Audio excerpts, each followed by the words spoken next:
జయ శ్రీమన్నారాయణ. అందరికీ ముందుగా నూతన సంవత్సర శుభాకాంక్షలు, మకర సంక్రాంతి శుభాకాంక్షలు. జనవరి మాసం 2025 కర్కాటక రాశి ప్రెడిక్షన్స్, కర్కాటక రాశి పరిహారాలు, అలానే ప్రెడిక్షన్స్.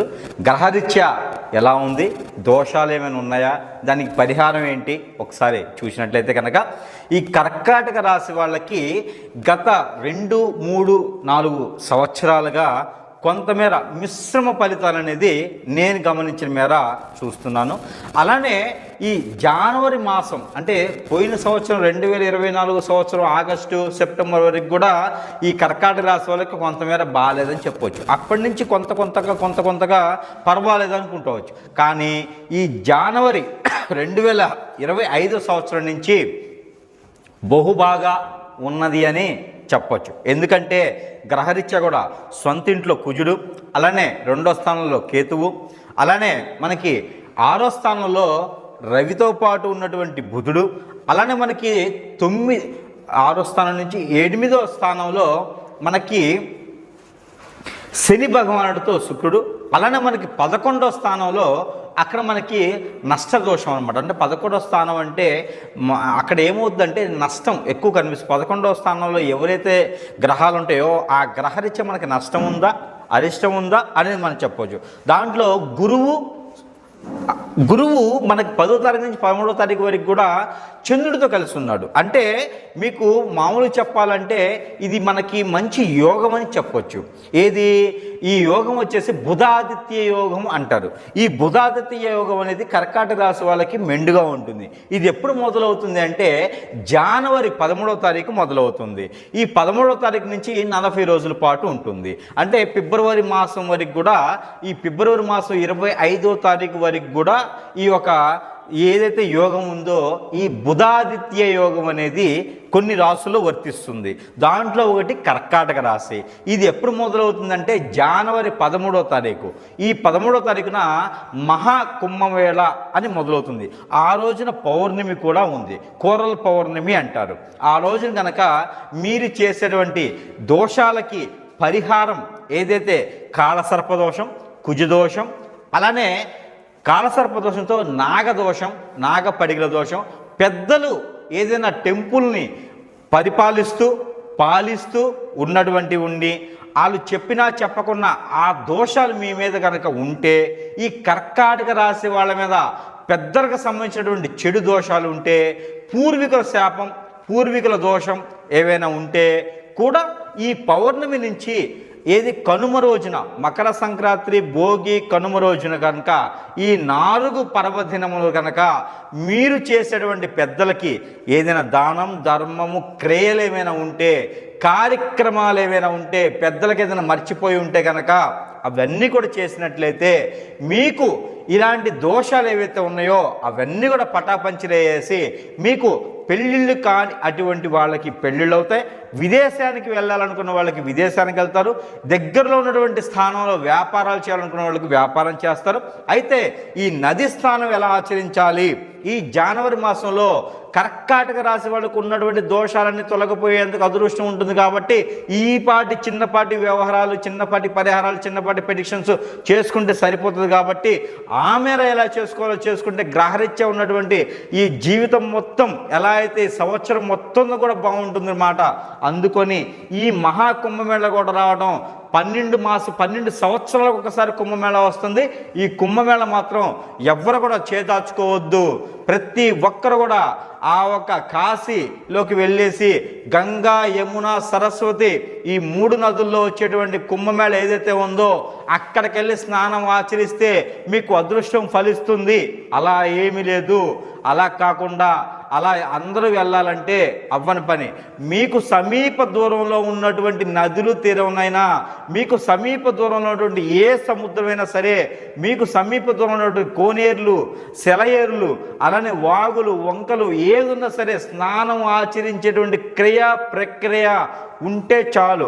దాంట్లో కొన్ని రకాల పరిహారాలు చేసుకొని గనక మీరు ఏదైనా బ్రాహ్మణత్వాన్ని దగ్గర నుంచి మంత్రోచ్చారణతో మీరు పెద్దలకి గనక చేసినట్లయితే ఈ పండగ పర్వదినాన మీరు గనక ఆ పెద్దలకి కొన్ని రకాల క్రియలు వదిలినట్లయితే, కొన్ని రకాల పనులు ఆ పెద్దలకి ఏవైతే ఉన్నాయో ఆ కార్యక్రమం కూడా మీరు నెరవేర్చినట్లయితే ఆ పెద్దలు స్వర్గద్వార దర్శనం చేసిన మునుపట వాళ్ళ ఒక ఆశీర్వాదం, ఆ దేవాతి దేవుని యొక్క కృప అన్నీ కూడా మీ మీద ఉంటాయి. మీరందరూ కూడా ఆరోగ్యాలతో అష్ట ఐశ్వర్యాలతో కూడా తునుదుగేదానికి ఉంటుంది. కాబట్టి ప్రతి ఒక్కరు కూడా కష్టపడి సంపాదించినటువంటి డబ్బుతో మాత్రమే ఇలాంటి కార్యక్రమాలు చేయాలి. అప్పు తీసుకొచ్చి హుందాతనంతో ఏది చేసే అవసరం లేదు. మీకు చేతనైనంత వరకు చేయండి. ఇందులో మీకు అదృష్టం పొందేదానికి ఆస్కారం ఉంటుంది. అలానే మనకి కుంభమేళలో రాజస్నానం అని ఉంటుంది. ఈ కర్కాటక రాశి వాళ్ళకి ఎప్పటి నుంచో ఉన్నటువంటి దోషాలు అన్నీ తొలగిపోయేలాగా ఈ రాజస్థానం అనేది 4-5 భాగాలుగా ఉంటుంది. ఇది 45 రోజుల్లో 4 భాగాలు 5 భాగాలు విభజించడం జరిగింది. దాంట్లో మీకు సమీప దూరంలో స్నానం చేసేందుకు మీకు డేట్లు కూడా ఇస్తాను. అందులో ఒకటి జనవరి మాసము 13వ తారీఖు 2025 ఒకటి, అలానే మనకి 14వ తారీఖు జనవరి మాసం 2025 ఒకటి, అలానే మనకి 29వ తారీఖు జనవరి మాసం 2025 ఒకటి, అలానే 4వది ఫిబ్రవరి మాసము 3వ తారీఖు 2025 ఒకటి, అలానే మనకి 12వ తారీఖు ఫిబ్రవరి మాసము 2025 ఒకటి, అలానే మనకి 26వ తారీఖు ఫిబ్రవరి మాసము ఇది చివరి రోజు 2025, ఇది చివరి రోజు. మొత్తం మనకి 6 రాజస్థానాలు ఉన్నాయి. ఈ రాజస్థానం అంటే దానికి తాత్పర్యం ఏంటంటే రాజస్థానం అనేది 6 రకాలుగా ఉంటుంది. ఈ 6 రకాల రాజస్థానం అనేది ఏంటంటే మనకి ఉదయాన్నే చేసుకుంటే చాలా మంచిది. బ్రాహ్మీ ముహూర్తం నుంచి ఉదయం 7 గంటల లోపు ఈ రాజస్థానం అనేది ఆచరించాలి. ఆచరించిన తర్వాత మీరు ఏదైనా నీటిలో వదలాలనుకుంటే కనుక వదలొచ్చు. అలానే మనకి నీటిలో ఏమేమి వదలాలి అనుకుంటే ఆత్మ రూపంగా ఆత్మ సాక్షిగా మీలో ఉన్నటువంటి రుమ్మతులు, ఇబ్బందులు, గర్వము, అలానే క్రోధము, మోహము, కామము ఇలాంటి ఏమైనా ఉంటే కూడా మీరు ఆ నీటిలో వదిలివేసేసి మా ఆత్మ సాక్షిగా సంపూర్ణంగా చేసుకొనేసి ఏదైతే మీరు వదులుతారో అప్పటి నుంచి మీ జీవితము బ్రతుకు అంతా బాగుంటుంది. ఏ లేడీని కానీ ఏ జెంట్స్ని కానీ పటాయించాలి, మత్తు మందులు పెట్టాలి, ఇలాంటి క్రియలు ఉన్నాయి, ఏదో గురూజీలు ఉన్నారు, ఇలాంటి ప్రక్రియలు మానేయండి. మీ పక్కన ఉన్న వాళ్ళని కూడా నమ్మొద్దు. 2025 సంవత్సరంలో చాలా రకాల అనుభవాలు అవుతాయి. అలాంటి చెడు అనుభవాలు చాలా ఉన్నాయి. కాబట్టి కర్కాటక రాశి వాళ్ళు ఎదుటి వ్యక్తిని ఎవరిని నమ్మకుండా అందరూ కూడా చాలా బాగుండేందుకు మీరు నది స్నానం, సముద్ర స్నానం, ఏదైనా మీకు దగ్గరలో ఉన్నటువంటి సెలయేరులో స్నానం ఆచరించండి. ఈ రాజస్నానం అనేది కూడా ఆచరించండి. ఈ కర్కాటక రాశి వాళ్ళకి అన్ని రకాల బాగున్నాయి. కాబట్టి ఎప్పటి నుంచి ఉన్న దోషాలన్నీ పోవాలనుకుంటే కనుక ఈ స్నానాలు, ఈ దానాలు ఈ మకర సంక్రాంతి రోజు కూడా చేసినట్టు చాలా మంచిది. మీరు ఏదైనా దానాలు చేయాలనుకుంటే కనుక జంతు దానం చేయండి. కర్కాటక రాశి వాళ్ళు కనుమ రోజున ఎవరైతే ఉన్నారో కోళ్ళని, మేకల్ని, ఇంకా అడ్డమైనటువంటి జంతువుల్ని వాటిని చంపేసి తినకుండా, కనుమ అంటే జంతువుని తినడము కాదు, జంతువుని దానము చేయటము. ఎదుటి వ్యక్తులకి దానం చేయడం ద్వారా ఆ ఒక ఉన్నటువంటి దోషాలన్నీ కూడా తొలగిపోతాయి. ఎప్పటి నుంచో మీరు ఇల్లు కొనుక్కోవాలి, వాకిలు ఉండాలి, మీకు ఒక సొంత గృహం కావాలి, స్థలం కావాలి, పంట భూమి కావాలి అనుకున్న వారు కర్కాటక రాశిలో ఎవరైనా ఉంటే కనుక భూదానం అని ఉంటుంది. భూదానం మీరే కొనుక్కోవడానికి లేదు, మేమెక్కడ దానం చేయాలనుకుంటారేమో. మంత్రోచ్చారణతో బ్రాహ్మోత్తముడి దగ్గరికి వెళ్ళేసి భూదానం చేయాలి అని అడగండి. వాళ్ళు మంత్రోచ్చారణతో మీవేవైతే నవగ్రహాలకి దానం చేస్తారో ధాన్యాలు, అలానే భూదానం, వస్త్రదానం, అలానే గోదానం అవన్నీ కూడా చేసినట్లయితే మీకు ఎలాంటి గ్రహరీత్యా దోషాలన్నీ కూడా పోయేసి అలానే పంచభూతాలు సాక్షిగా మీకున్నటువంటి పంచభూతాల దోషాలు కూడా పోయేసి మీకు ఎప్పటి నుంచో బాధిస్తున్నటువంటి నరదిష్టి, నరఘోష, శత్రుఘోష అన్నీ కూడా పటాపంచలేదు అనుకుంటుంది. కాబట్టి మీకు దగ్గర సమీప దూరంలో మీకున్నటువంటి బ్రాహ్మణుల దగ్గర ఇలాంటి దానాలు చేసినట్లయితే కనుక అన్ని రకాల రుమ్మతులు మీకు తొలగుతాయి. అలానే నవధాన్యాలని దొరుకుతాయి మీకు.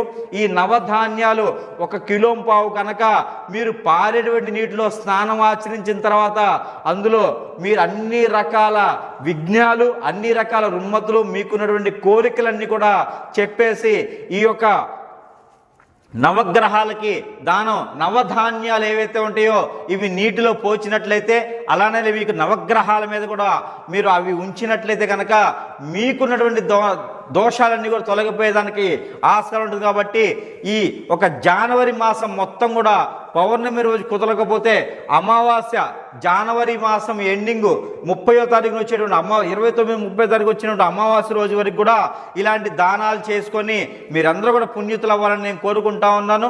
అలానే మీకు దుర్గాదే మాత లేదా లలిత అమ్మవారు మీకు దగ్గరలో సమీప దూరంలో మీకు ఆలయం ఉంటే కనుక అక్కడ మీకు కుదిరిన రోజున కుంకుమార్చన చేయించినా కూడా మీకు గ్రహరీత్యా ఉన్నటువంటి దోషాలు తొలగిపోతాయి.